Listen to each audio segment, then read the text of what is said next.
রংপুর পল্লী বিদ্যুৎ সমিতির পীরগঞ্জ জোনাল অফিসের বিরুদ্ধে প্রতিনিয়ত বাড়ছে গ্রাহকদের অভিযোগ। বিল পরিশোধের পরও লাইন কেটে দেওয়া, ফুতুরে বিল, মিটার রিডিংয়ে অসঙ্গতি ও গ্রাহক হয়রানির মতো ঘটনায় অতিষ্ঠ সেবাগ্রহীতারা। সম্প্রতি সংযোগ বিচ্ছিন্নকে কেন্দ্র করে এক গ্রাহকের মৃত্যুর ঘটনায় বেড়েছে ক্ষোভের দানা। রংপুরের পীরগঞ্জ থেকে মিনহাজুল ইসলাম মিলনের পাঠানো তথ্যচিত্রে আরও জানাচ্ছেন আব্দুল হামিদ।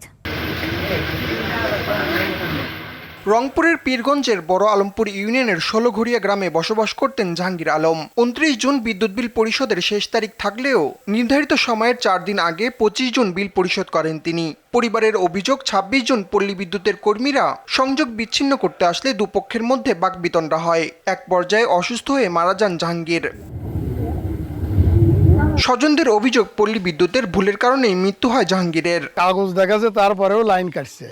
এই নিয়ে তর্ক বিতর্ক হওয়ার পর ধাক্কাধাক্কি হয়েছে।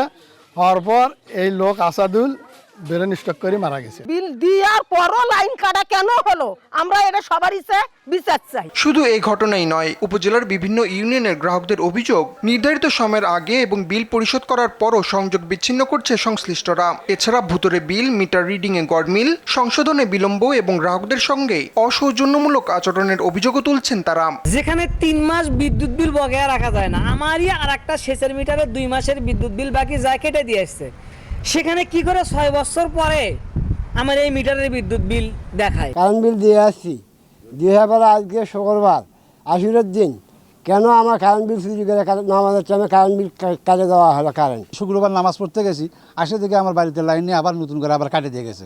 তাহলে আমি বিলটাই পাইনি, বিলটা দেবো কোথার থেকে? এই পল্লী বিদ্যুতের নিয়ম নীতি, আইন নীতি কি সেটা তো আমার জানা নাই। আমি ওদের কাছ থেকে আমি জানতে চাই। এসব অভিযোগের বিষয়ে জানতে চাইলে আরটিভির ক্যামেরার সামনে কথা বলতে রাজি হননি পীরগঞ্জ জোনাল অফিসের deputy general manager Mohammad Rabiul Alam. পল্লী বিদ্যুতের এমন পরিষেবায় ক্ষুব্ধ পীরগঞ্জবাসী। দায়ীদের জবাবদিহির আওতায় আনা সহ গ্রাহকদের আস্থা ফিরিয়ে আনতে দ্রুত কার্যকর পদক্ষেপ গ্রহণের দাবি ভুক্তভোগীদের। আব্দুল হামিদ, আরটিভি।